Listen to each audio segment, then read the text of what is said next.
사도행전 4장 5절에서 10절 말씀 우리 한 목소리로 합독하겠습니다. 시작.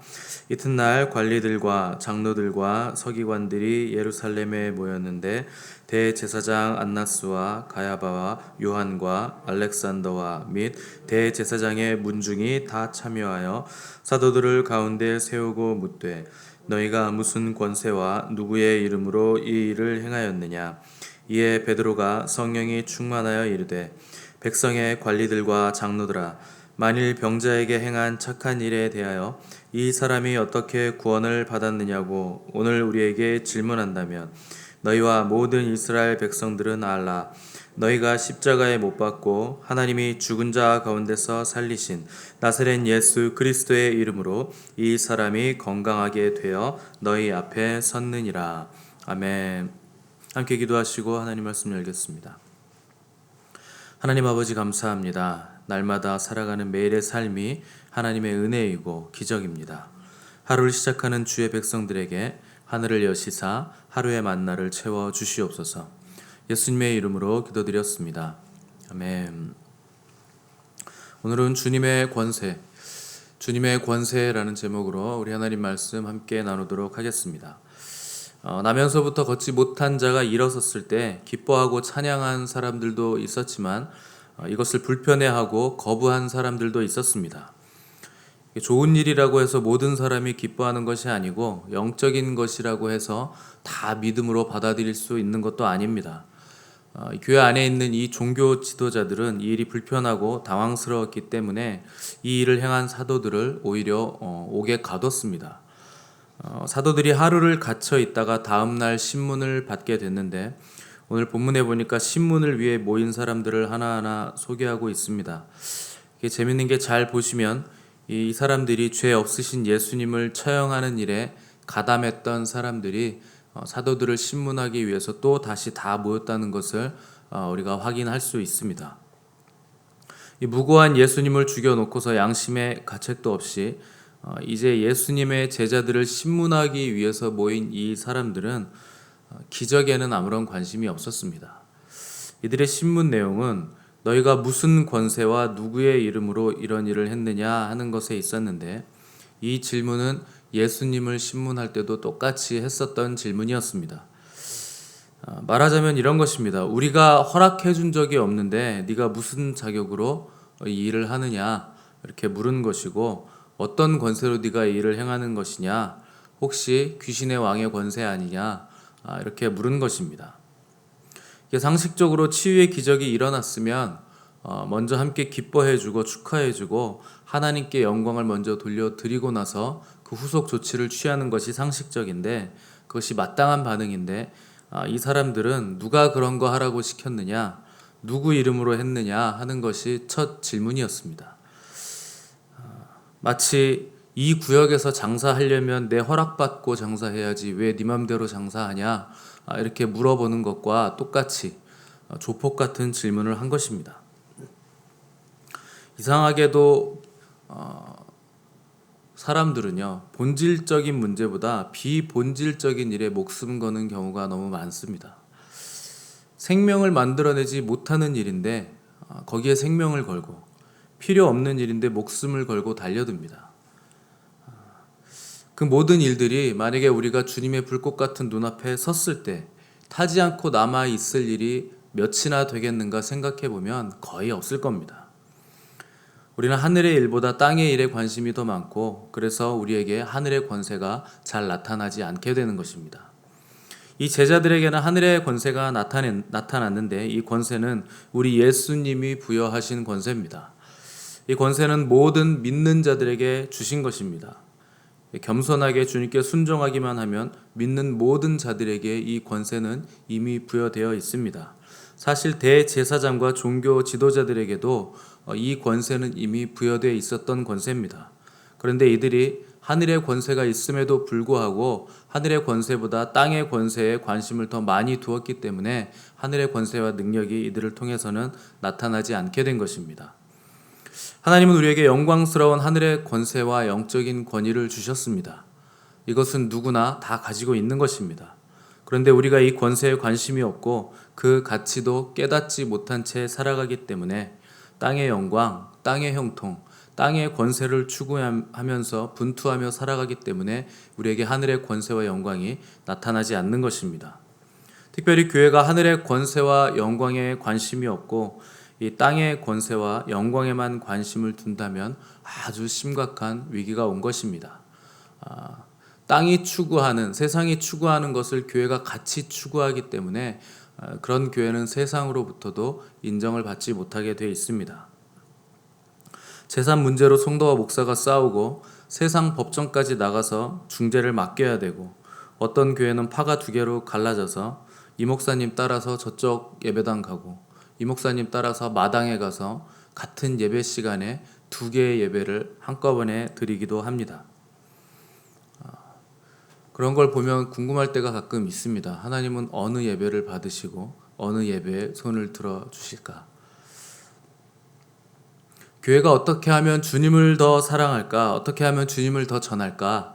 어떻게 하면 더 낮아지고 어떻게 하면 더 섬기고 어떻게 하면 그리스도인답게 살아갈까 하는 데는 관심이 없고, 제도와 정치와 교단과 또 직분과 자리에만 관심을 가질 때 교회는 세상보다 더 극명하게 타락하게 되어 있습니다.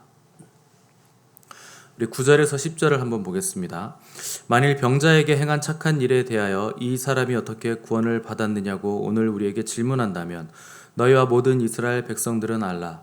너희가 십자가에 못 박고 하나님이 죽은 자 가운데서 살리신 나사렛 예수 그리스도의 이름으로 이 사람이 건강하게 되어 너희 앞에 섰느니라. 베드로는 아주 놀라운 대답을 하는데 이 대제사장과 종교 지도자들이 묻지 않은 답을 한 것입니다. 그러니까 너희들의 질문은 본질을 빗나갔다. 그것은 비본질적인 질문이고 본질은 이것이다 하면서 베드로가 답을 한 것입니다. 누구의 이름으로 이 일을 행했느냐가 중요한 것이 아니라 우리가 병자에게 행한 이 일은 착한 일이고 의로운 일이고 좋은 일이고 구원을 준 일이다 하는 것입니다. 오늘 이 사람에게 구원이 임했는데 왜 너희들은 비본질적인 일로 본질을 흐리느냐? 오히려 이렇게 베드로가 책망을 하고 있는 것입니다. 그냥 보기에도 무식해 보이는 어부, 우리는 뱃놈이라고 하죠. 이 뱃놈이 아주 엘리트들인 종교 지도자, 그 가문의 전체 사람들을 두고서 지금 지혜로운 대답으로 책망을 하고 있는 것입니다.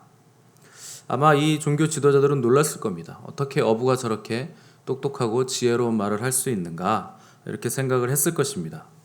베드로가 이렇게 말할 수 있었던 이유가 8절에 나와 있습니다. 8절. 이에 베드로가 성령이 충만하여 이르되, 베드로는 성령이 충만했기 때문에 지금 이렇게 담대하게 말을 할 수 있었던 것입니다. 이 대제사장과 종교 지도자들의 말은 분노와 세상과 자기로 충만한 말이었습니다. 그러나 베드로는 성령으로 충만하여 성령의 지혜와 관건하심으로 한 말이었습니다. 성경은 이 두 말을 대조해서 극명하게 대조해서 보여주고 있는 것입니다. 그리고 우리도 이 두 길에서 싸움을 해야 됩니다. 성령으로 충만할 것인가, 자기로 충만할 것인가, 우리는 늘 이 싸움을 치열하게 해야 됩니다. 어떤 사람은 교회 안에서 자기가 충만해서 할 말 다 하는 사람이 있습니다. 자기 말 다 맞고 자기 판단은 다 옳고 자기가 가장 의롭고 자기 생각이 옳다고 우기는데 결과는 아름답지 않고 부작용이 생기고 상처받는 사람이 생기게 됩니다. 이것은 자기로 충만하기 때문에 그렇습니다. 그러나 성령으로 말하고 성령으로 움직이고 성령의 인도하심을 받는 자들은 결과도 성령님이 책임져 주시기 때문에 결과가 아름답습니다. 누구도 상처받지 않게 됩니다. 이 베드로는 성령이 지금 충만하기 때문에 머뭇거리지 않고 거리낌 없이 아주 신속하고 담대하게 자기가 할 말을 전했습니다. 이게 내 생각이었다면 베드로는 아마 신속하게 말하지 못했을 것입니다. 이 말이 맞을까? 틀릴까? 저 사람들의 기분을 상하게 하지는 않을까? 이런 눈치를 받겠지만 성령님이 강하게 역사하시고 성령으로 충만해 있는 상태였기 때문에 머뭇거리지 않고 신속하고 아주 담대하게 베드로는 즉시로 입을 열어서 대답을 했던 것입니다. 어떤 사람들은 수다 떨 때는 담대하고 신속하고 속사포인데 예수님에 관해서 증거할 때는 벙어리인 사람이 있습니다. 자기 주장할 때는 말을 잘하는데 기도시키면 더듬거리시는 분들도 있습니다. 왜 그럴까요? 말은 많은데 말씀은 없기 때문입니다. 자기 안에 말씀이 없기 때문에 주님의 말씀을 전할 수도 없는 것입니다. 말은 똑똑한 사람이 잘하는 게 아니고 두려움이 없는 사람이 잘하는 것입니다.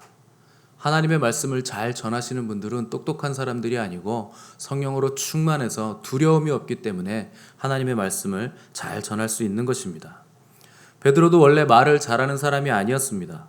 그러나 그가 성령으로 충만해져서 두려움 없이 이끄시는 대로 말을 전했을 뿐이고 그가 성령과 말씀으로 충만했기 때문에 베드로를 통해서 우리 주님의 권세와 권위가 나타나게 된 것입니다. 주님의 권세, 그 권위는 언제 누구에게 생기는가? 주님이 주신 권세, 그 말씀과 성령으로 충만할 때 바로 그런 사람에게 권세가 생기는 것입니다. 교회의 권위도 말씀과 성령이 충만할 때 생기는 것입니다. 목사의 권위도 말씀과 성령이 충만할 때 생기는 것입니다. 여기 계신 모든 분들이 말씀과 성령으로 충만하시면 어디를 가든지 간에 주님의 권세와 권위가 여러분들을 호위하게 될 것입니다. 성령으로 충만하시길 바라고 말씀으로 충만하셔서 담대하게 전하실 수 있기를 바랍니다. 우리가 두려워할 필요도 없고 겁낼 필요도 없습니다. 우리가 전하면 역사는 성령님이 하시기 때문입니다. 역사하는 일은 우리의 일이 아닙니다. 그것은 하나님께서 친히 하시는 일입니다. 베드로는 예수님의 이름을 정확히 언급하면서 지금 일어난 이 기적은 우리가 아니라 예수님이 행하신 일임을 정확하게 짚고 넘어갔습니다. 누가 우리에게 누구의 이름으로 이런 일을 하느냐 묻는다면 능력의 이름 예수 그리스도, 치유의 이름 예수 그리스도, 너희들이 십자가에 못 박아 죽인 구원의 이름 예수 그리스도의 능력으로 이 일이 일어났다고 담대하게 선포하시기 바랍니다. 예수 이름에 능력이 있고 예수 이름에 치유와 기적이 있습니다. 우리가 하는 일 중에 거룩하고 의로운 모든 일들은 다 우리 주님이 하시는 것입니다. 우리는 다만 통로가 될 뿐이고 다만 그분의 말씀에 순종할 뿐입니다. 내가 했다고 말하는 그 순간에 마귀가 틈을 타게 돼 있습니다.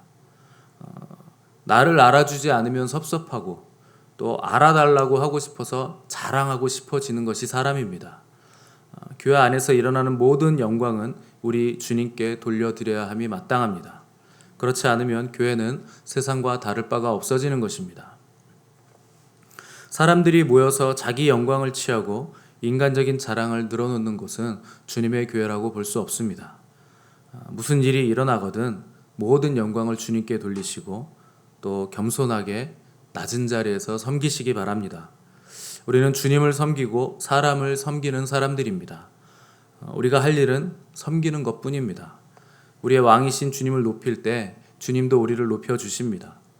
교회 안의 모든 분쟁은 주님을 높이지 않고 자기를 주장하고 자기를 높이려 하기 때문에 발생합니다.